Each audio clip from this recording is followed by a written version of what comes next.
usisahau kusubscribe, like na kucomment. Kesi ya Lissu moto, mashahidi moto.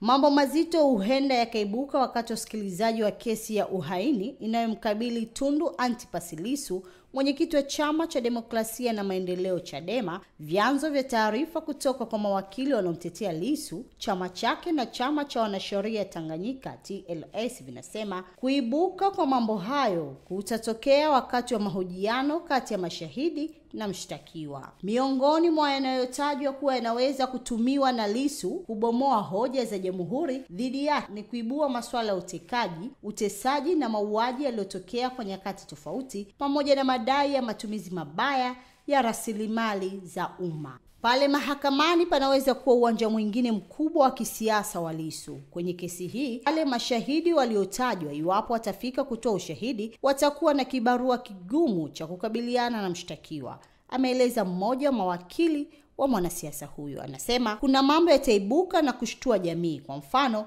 fikiria wale raia wawili wa Kenya na Uganda wanaolalamikiwa kufanyiwa matendo maovu na vyombo vya dola, unategemea ushahidi wao utakuwaje? Taarifa hizi zimepatikana siku moja baada ya Lissu kutaja mashahidi wake 15 anaotarajia kuwaita mahakamani ili kuweza kumtetea katika kesi inayomkabili. Akizungumza mbele ya majaji watatu wa mahakama kuu wakiongozwa na Danstan Ndunguru Jumatatu wiki iliyopita, Lissu aliwataja mashahidi wake kuwa ni pamoja na Rais wa Jamhuri ya Muungano wa Tanzania Samia Suluhu Hassan, mwenye kutumia anwani ya Ikulu ya Magogoni Dar es Salaam na Ikulu ya Ugogoni Chamwino mkoani Dodoma. Mashahidi wake wengine aliowataja ni makamu wa Rais Dr. Philip Mpango, Waziri Mkuu Kassim Majaliwa, mkuu wa jeshi la polisi nchini IGP Camillus Wambura na mkurugenzi wa upelelezi wa makosa ya jinai DCI Ramadhani Kingai.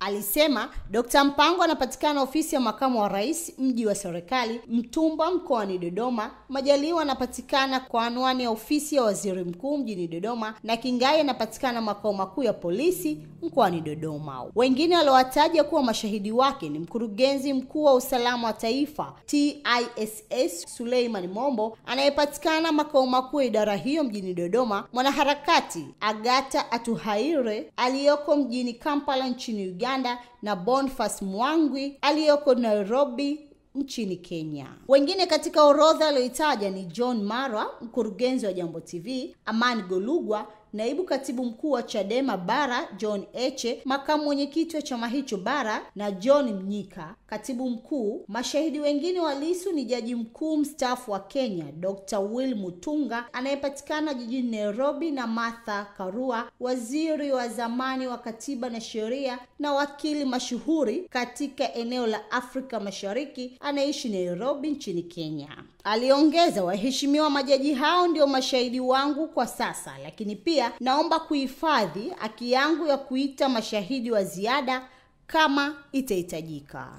Duru zinasema kuwa rais kufika mahakamani kwenda kutoa ushahidi ni jambo linalowezekana kisheria. Kwa upande wake, Dr. Rugemeleza Nshala, mkuu wa jopo la mawakili wa Lissu, anasema ni matarajio yao kesi itakapoanza kusikilizwa, kila shahidi anayehitajika kuja mahakamani kumtetea mbunge huyo wa zamani wa Singida Mashariki kupitia chama cha Chadema atapatiwa wito wa mahakama na atakuja kama anavyotakiwa. Tumejipanga, kila anayehitajika, hakutakuwa na kizuizi cha kufika. Tunataka kuonyesha ulimwengu uongo wa polisi katika kesi hii, ameeleza.